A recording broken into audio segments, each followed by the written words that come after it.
Welcome back to another video. My name's Carl Goslin and today is another quick force feedback and wheel setup guide. Today it's for F1 2018. I haven't got 2019 yet and a lot of people are still playing this, so I thought I may as well throw one out there. It's for the Logitech G920 or G29 wheel and pedal configuration. Now, let's just get some screen capture software on the go. This is one of the rare times where you actually have to make a change in the Logitech G Hub software. Normally you wouldn't need to, and the reason we need to do that is because F1 cars typically have a much shorter maximum degree of wheel rotation than other cars, often around 360 degrees. And if you want your steering wheel, your G920, to not only match what the driver's hands are doing in the game, but be more realistic from your driving experience, we need to make an adjustment here in the Logitech G Hub. Other games like Dirt Rally 2 and 1, for example, will actually dynamically adjust the soft lock, which is what it's called, when the software determines the rotation of the wheel on a per car basis. But F1 2019 doesn't, 2018, sorry, and there's no option within the game to set the wheel rotation either, at least not that I could find. So first what we're going to do is load up the Logitech G Hub, and at the top here it says active profile. Now mine says F1 2018 because I've already set it up, obviously. If you haven't done this before, click on it, go into here, and where it says add game or application, click on that, choose F1 2018 wherever it's installed on your computer, and then it will appear in this list of tiles across the screen here. So I've already got that, I don't need to do it. So all I need to do now is click on the G920 picture itself, and up comes our options. Assignments we leave alone, pedals we leave alone. It's the steering wheel we need to make an adjustment to. And if you look down here, operating range 360 degrees. Now what that means is the steering wheel will now only report to the game and it can rotate 360 degrees. So from center, it will do 180 that way, back to center, 180 that way, giving you your total of 360 degrees. Your hands in the game, the driver's hands, will now match what your hands are doing, which obviously is what we want.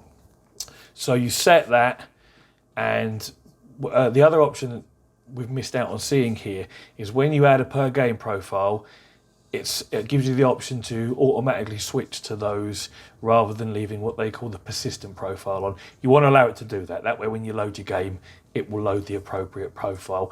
Otherwise you have to come in here and do it manually. Again, I'd already done this, so it hasn't prompted me, but it will do when you add a game profile. So you've done that, it automatically saves. There's no OK, there's no save, nothing like that. It's literally done it now. So we can literally close that, and then we can go into F1 2018 here. So let's go to F2, which is game options, settings, controls, vibration and force feedback, control and calibration schemes.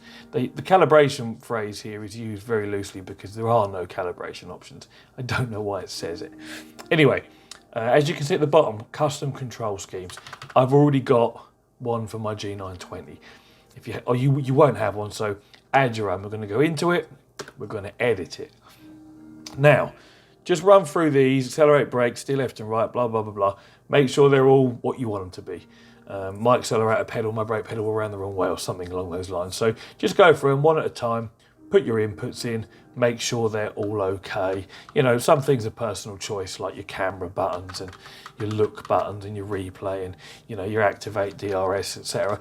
Choose them to be whatever you want them to be on your wheel. They're not important, but obviously you want your accelerator pedal to be your accelerator and your brake to be your brake, and your steering wheel to be left and right appropriately so. So the next one along is calibration. Again, this is not a calibration screen. There are no options to calibrate the wheel or the pedals here, so don't know why they've called it that. But anyway, we'll go through them. You can see most of them are left at 0. You don't want a steering dead zone unless your wheel is worn out or broken in some way and you need to add. In fact, if your wheel, you shouldn't be using a broken wheel. Forget that. You don't want a steering dead zone. You want, as soon as you turn your wheel, the wheels in the game to turn. You don't want to be able to do this a little bit and the car's still going straight, do you?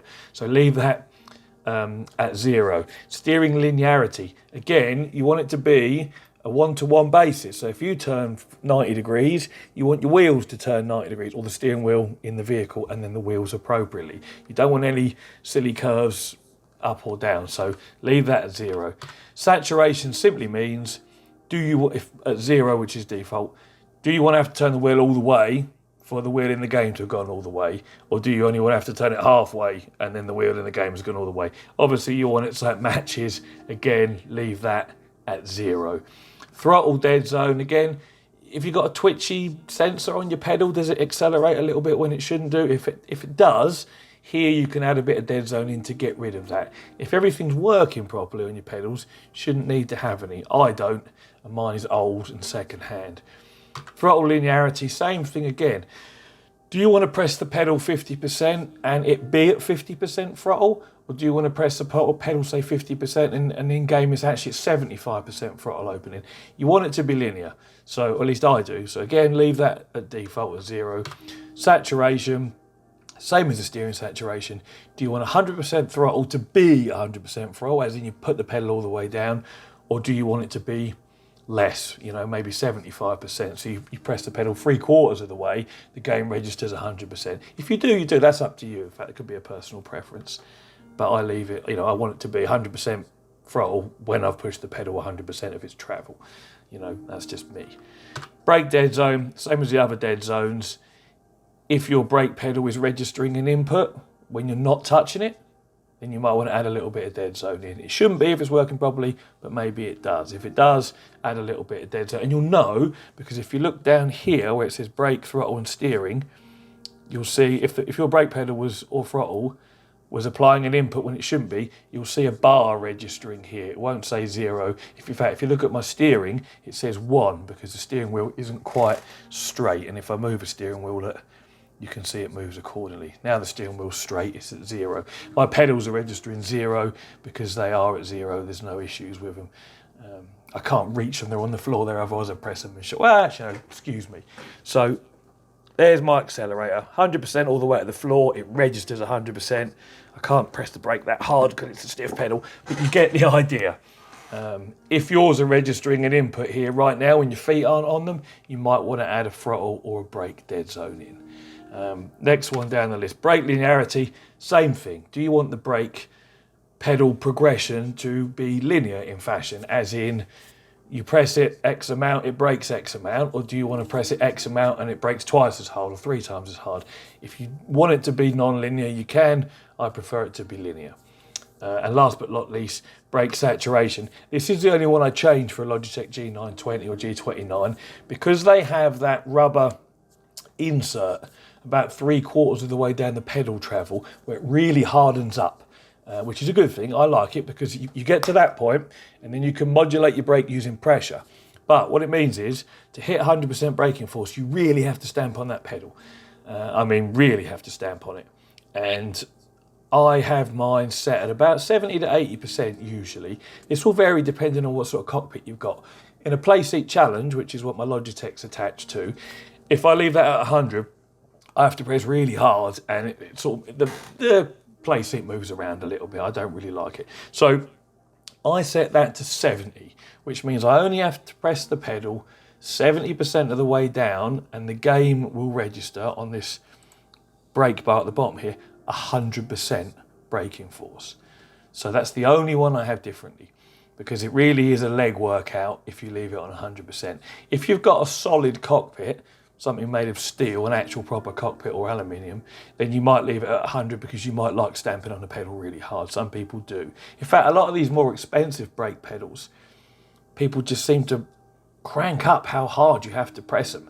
And in my opinion, it's not that realistic. In a real car, to brake quite hard, you really don't have to press that hard, because we all have servo assistance and have done since the 70s.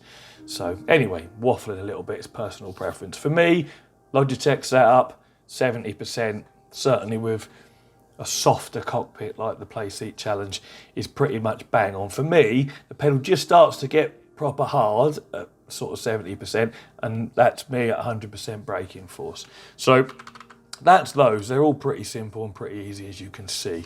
So next one along.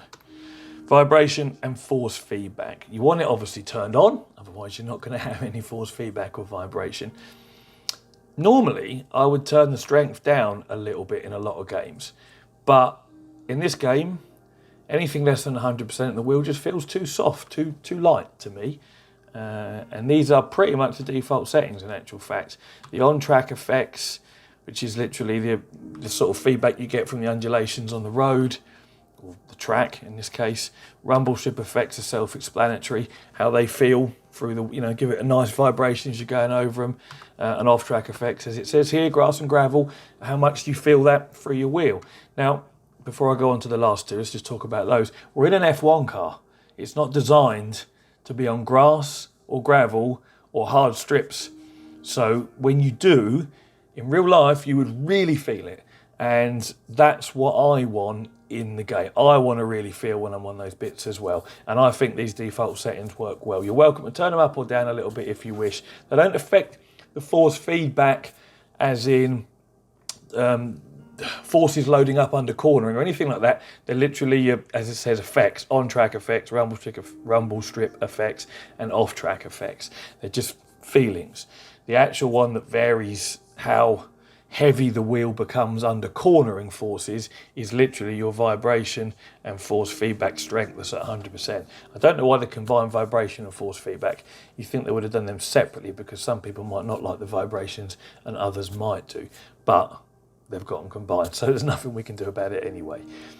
But you can't going over 100% on that, incidentally, if you think the wheel's too light, is a bit silly, because how can I explain this easily? If you've got your G920 is putting out its maximum 2.5 Newton meters of torque at any one point in time, and you then go in a straight line, say, and then you go around a sharp corner where the G forces applied to the tyre should increase the force you feel through the wheel, it can't, because it's already putting out its maximum 2.5 Newton meters of torque. So if you increase this 100% to say 150%, you might find that your steering wheel is putting out its maximum power just going in a straight line, in which case you go in a corner, it's not going to feel any different to when you're going straight. And that is, of course, not what you want. So I would never advise going over 100%. Maybe you've got something wrong with the wheel and it might be useful, I don't know. But if it's working properly, don't put it over 100%. You want the game to be able to use the full range of the wheel's power, what it has available. And by forcing it to go higher in conditions where it shouldn't be, which is what you'd be doing by turning that strength up, you'll lose your fidelity and the actual force feedback you get that we want. So I would leave that at 100. But yeah, the next ones are effects. Wheel damper, it's kind of like an overall fixed level of weight. You can turn it up or down if you want it to be a bit heavier or a bit lighter. I quite like it where it is, to be honest. I've never driven an F1 car, so I couldn't tell you how heavy the steering actually should be, and I imagine most of you guys haven't either. So I guess that sort of overall weight you can use, you can adjust to your own personal preference. Me, I leave it at 5. What does it call it? It says the strength of the tyre forces through the racing wheel. It's just how heavy or light it really is, like a blanket effect. And then the last one is enhance understeer. It's literally, as it says, the level of drop off in forces. So let's say you're cornering hard, the wheel's putting out its 2.5 Newton meters best it can, and then you start to understeer and that wheel's going to go light. This simply increases that effect. It will lighten the wheel more so than if you have it off. So you really notice when it goes light. It's all relatively simple, to be honest. In fact, in this game, there really isn't that much to adjust, as you can see. But there we are. They're my settings and my experience with it and how I like to have it. The most important thing is setting in the G Hub your rotation to 360 degrees. That's, for me, is the single most important thing for that more realistic feel. But anyway, what we're up to, 50. How have I waffled for 15 minutes about setting up bloody F1 2018? Anyway, I have, so enough waffle. Thanks to everyone for watching. I hope it's helpful. Like and sub, you know the score if you like this sort of thing. Big thanks to everyone that contributes to the channel in one way or another. I do appreciate it. We're going to get things really rolling here in 2020. I'll see you all in the next one, and as always, take it easy.